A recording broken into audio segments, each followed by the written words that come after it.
Hi everyone, this is Kurt with Hypnodyne again, and this time I'm wearing the actual thing. This is the AirMax device, and we're streaming. On the left you can see my smartphone, and on the right I've got open this desktop application, which is called HD Scorer. It's what we use at Hypnodyne to visualize all the data for both of our products, AirMax and AirMax. Right now it's open in AirMax mode.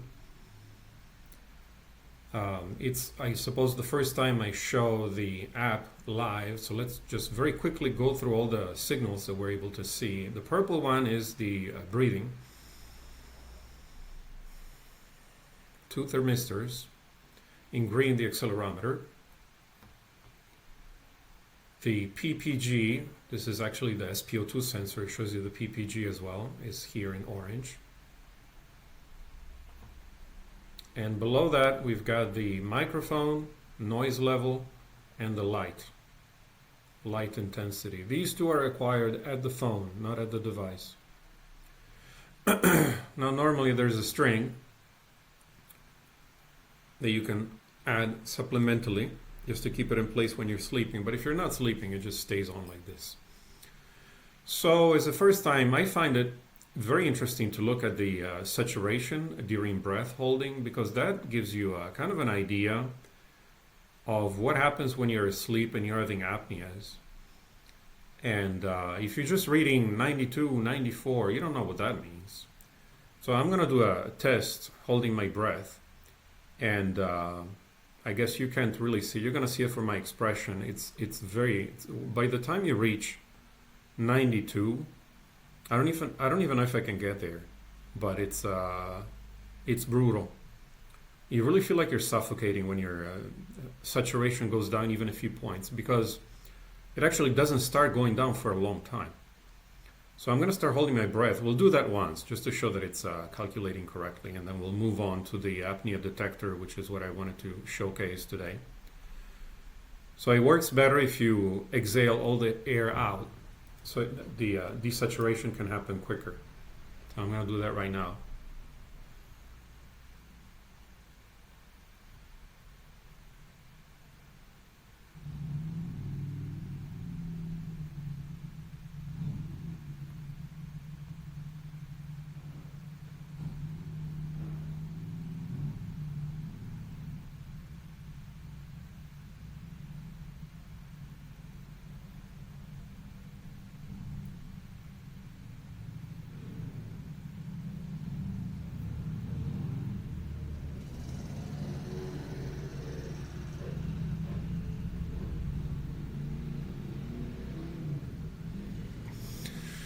All right, I can't take it anymore.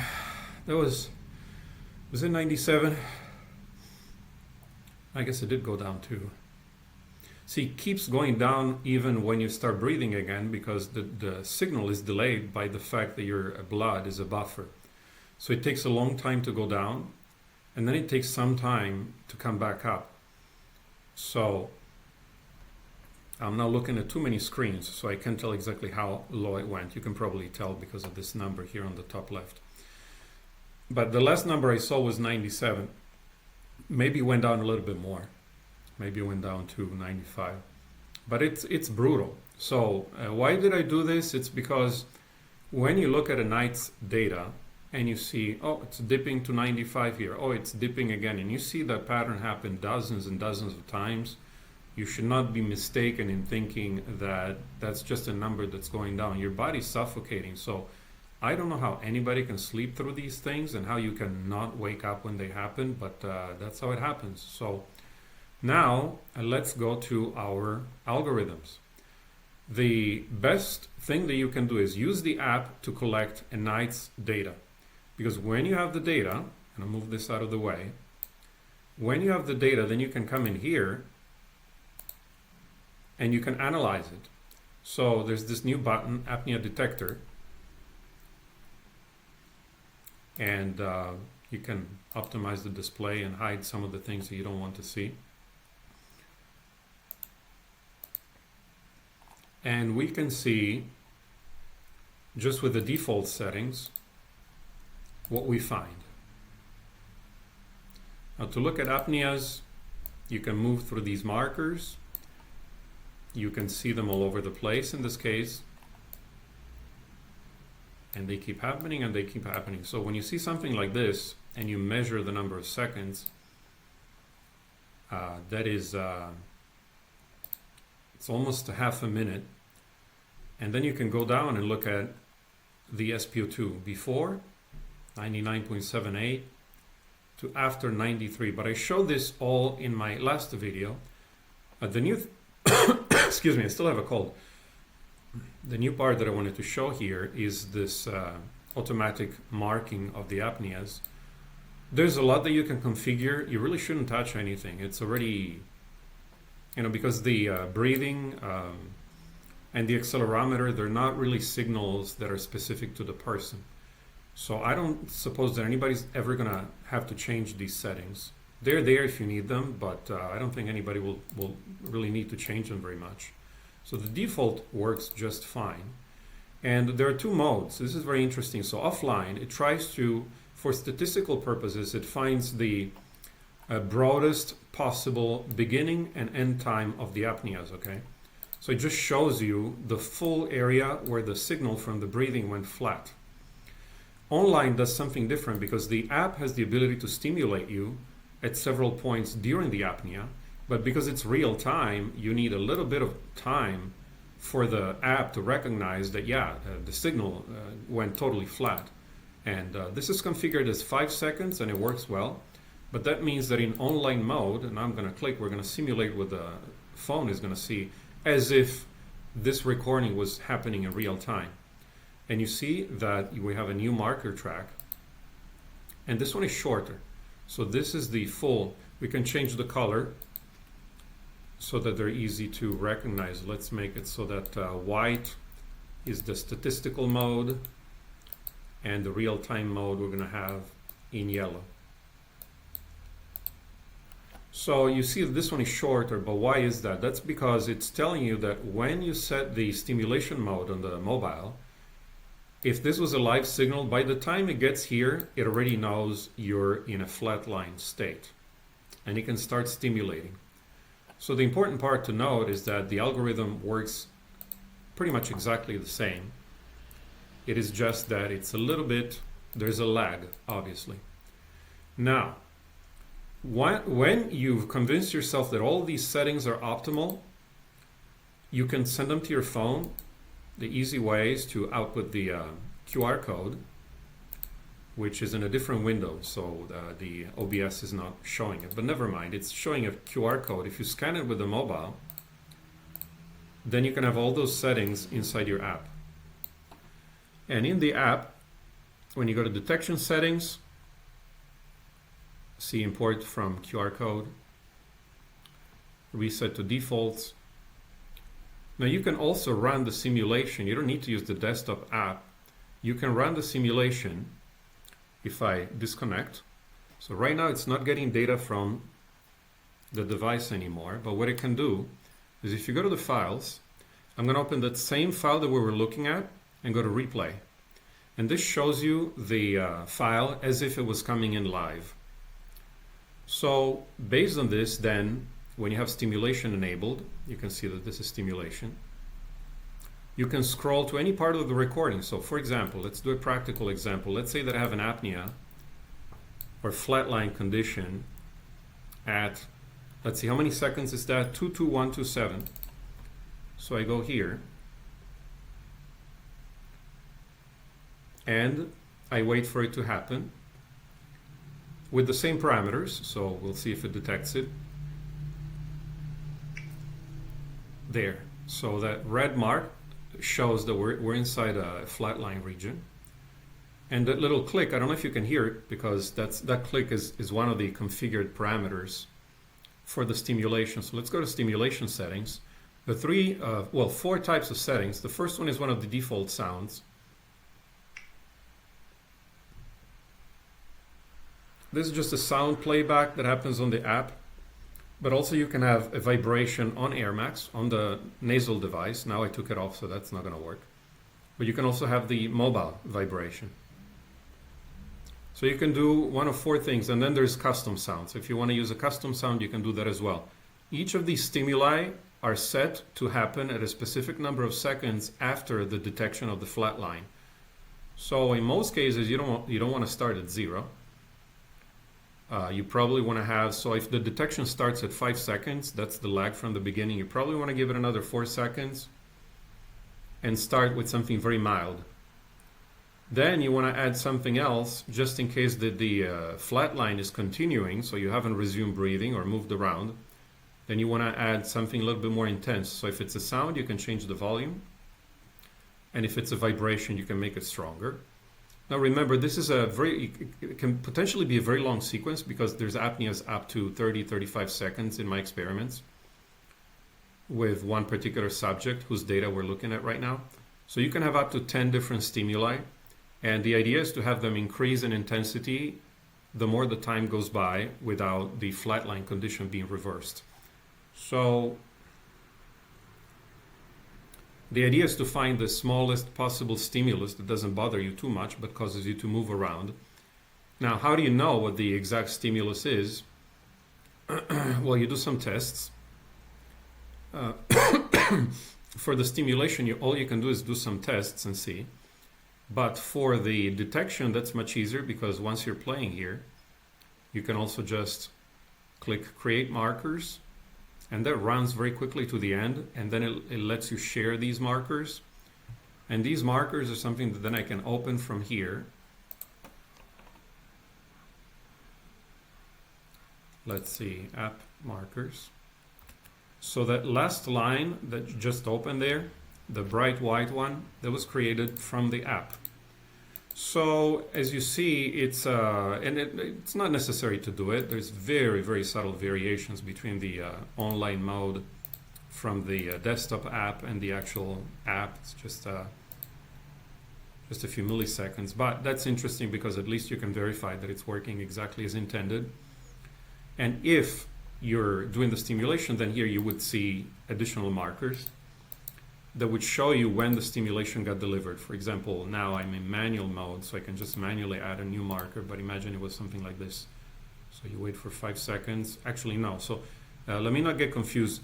This white one, we're importing it from the app, so it's already online mode. So actually, this is the lag or the delay. The detection and viable stimulation period starts right here immediately. So I can put here stim. And it put it in the wrong track. Let me delete that. I'm gonna highlight this one. All right. So this is sort of the closed loop that you're able to experiment with. I have one recording in which the stimulations are present.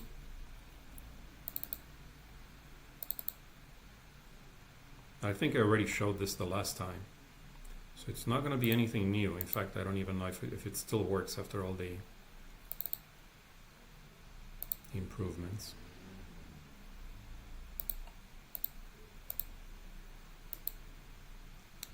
Okay. So here's a case in which the stimulation started right here because this was a flat line. And there's another flat line. So the purpose of this video is just to showcase the app, showcase how it works, and show how you're able to test the default parameters. You can change them if you want to change them and then retest them so that when you finally go to bed with the device, you have reasonable certainty that it's going to do what it's supposed to. You can also verify it in the morning and you can see where a detection occurred and where the stimulation happened, and all of this is configurable. You can configure all of the settings that you probably shouldn't touch, like I said, but if you want to change them and see how the algorithm reacts, you can do that. In fact, we can do it right here. If you go and let's say we remove this and do the regular detection is this. Let's say that I decrease the threshold, so the signal has to be much more flat and flat-lined for a detection to happen. Now some of them don't show up anymore, like this one doesn't show up anymore. And in fact, this is not a major one. But it really barely changes, and that's because this is not a particularly difficult type of analysis. And so you have quite a good working range for the parameters. It's not that sensitive. Here there's an interesting feature where you're able to see the heartbeats overlaid on the respiration. I think I showed this last time.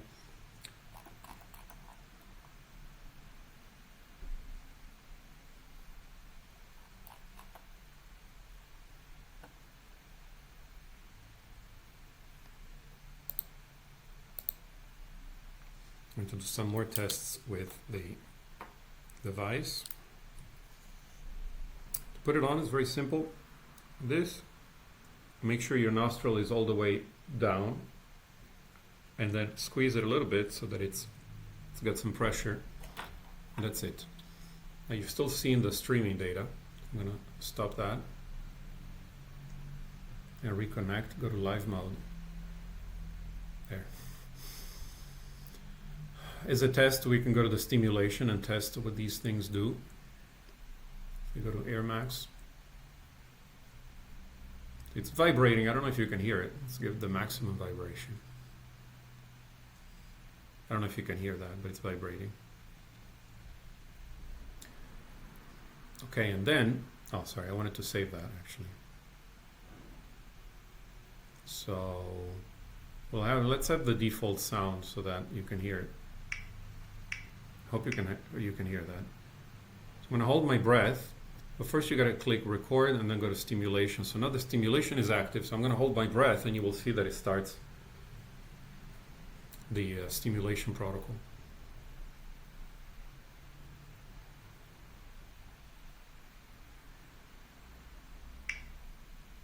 There, and it's also vibrating. So the functioning can be tested online before you go to sleep. You don't have to leave anything to chance. You can verify both detection and the stimulation on yourself before you sleep. Then you can open the recording and view the results. Based on the results, you can also fine-tune the algorithm, change the stimulation parameters to do more experiments, send it to the phone with a QR code, which is pretty cool, though it was on a different window so I couldn't show it, and then try again. And then you can also feed in you can feed in a recording and produce markers, which then you can open on the app. So it's a whole feedback loop where you can have complete control and visualize exactly what's happening and what the device is doing. Because honestly, a lot of these wearables that people are making nowadays, you don't know what they're doing. You don't know if the detection is working, there's no raw data, and much less do they allow you to plot the raw data and the detection close by so you can see what exactly it's detecting. So you kind of just sort of have to trust them, and that's completely opposite to our philosophy at Hypnodyne. We've always been about raw data, and for a person who is determined to be able to take a look at what happened and verify that if there is a stimulation, just like in lucid dreaming. The ZMax is often used by lucid dreaming enthusiasts, and it's a kind of the same pattern where you can visualize the stimulation points, configure them, and then verify them in the morning so you can see your EEG and exactly where the lucid dreaming stimulus got delivered. This is the same, but for the thermistor data, that is your nasal breathing data. By the way, there's something that's worth showing. I thought about it right now, which is that even if you breathe with your mouth, it still works. Because you might ask, so the thermistors are in the nose, so what if I breathe with my mouth? I'm going to show you.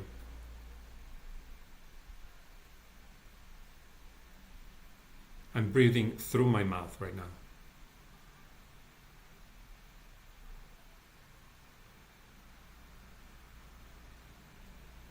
So you can see that it's pretty much the same.